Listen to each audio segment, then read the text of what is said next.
Today, I want to share with you the top 5 mistakes collaborative leadership team is seeing in our graduate resumes when they apply for Scrum Master jobs. Now, we are not professional recruiters, nor do we play them on TV, but we do teach Scrum Master skills and prepare people for that job. So from time to time, our clients and our graduates will ask us for help, and we routinely see the same mistakes. So I want to help you today avoid those. And if you listen till the end, I do have a bonus tip to share with you, not only for your resume, but your LinkedIn profile also.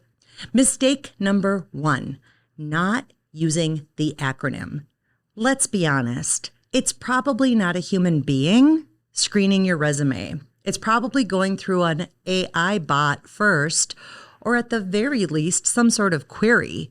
So you don't want to have certified Scrum Master all spelled out. I mean, if you do, okay.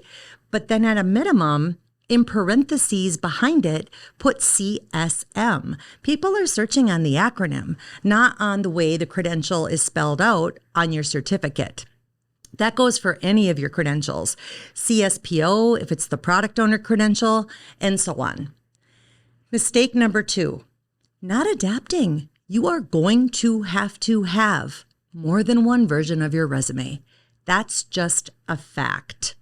Those bots, those queries will also be looking for keywords the way they've worded them in the job requisition. And if you haven't taken the time to adapt your resume to use those words. No, nobody's saying you're lying. That's not what I'm saying. But I'm saying if the job requisition said adaptive and you had agile on your resume, those are often synonyms of each other. You would want to use the word adaptive instead of agile. Otherwise, you're not going to get picked up. Your resume is just going to get screened right out. So you may have to have more than one version of your resume. That goes for what you're applying for as well.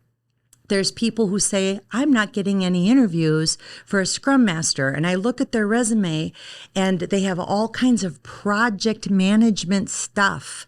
Drive, directed, controlled. Those are not Scrum Master skills. So let's talk about your project manager job. When did you use Scrum Master skills? Facilitated, guided, and so on. Mistake number 3, not highlighting those darn skills. So you haven't had the Scrum Master title just yet.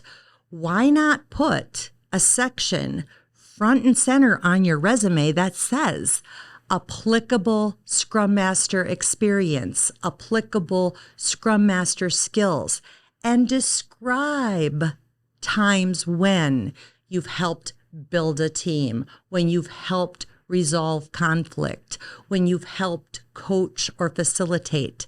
Now we're highlighting the skills that you have for that job. Mistake number 4, using an outdated order. What do I mean by that? Countless times I see the name and the contact information, and then we'll get all kinds of stuff about your undergraduate degree and your graduate degree. I'm so sorry to tell you the ugly truth. Nobody really cares. That stuff belongs at the bottom.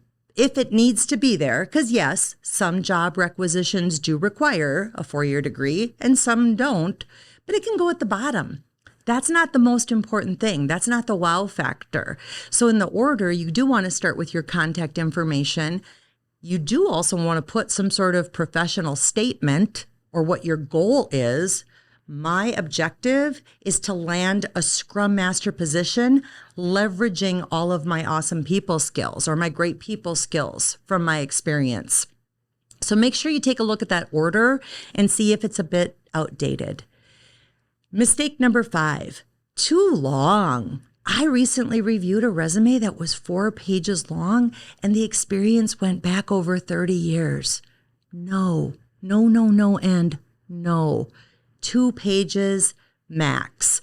You don't need to include stuff from 30 years ago, probably not even 20 years ago. Current, relevant information, keep it to 2 pages or less. Okay, here comes the bonus. I do have awesome graduates who have gone on to earn the Advanced Certified Scrum Master credential and the CSP, the Certified Scrum Professional. They know, because they're smart graduates, that they couldn't have earned those higher level credentials without the CSM. And some people say, I think those people who list all their acronyms on LinkedIn look silly. Sure, but are you trying to get a job or are you not trying to get a job? Because I guarantee you, those recruiters and those talent acquisition professionals do not know about the higher credentials. We even heard a horror story from one of our certified Scrum professional graduates who had 2 years of Scrum Mastery experience. Now, we know they passed the CSM, they passed the ACSM. The recruiter said, I'm sorry, you're not getting an interview. And when our graduates said, why? They said, you don't have a CSM. And of course, my graduate was fit to be tied because they're like, of course I do. The recruiter didn't know that, and it was too late. So you're going to need to spell it out. Yes, CSM, comma, ACSM, comma, CSPSM, whatever credentials you have. Don't assume, do not assume for a minute anybody reviewing your profile on LinkedIn or your resume understands the progression or understands that you have to have the lower level cert in order to achieve the higher level one. Hopefully these tips have helped you and you will avoid those mistakes and land that Scrum Master interview.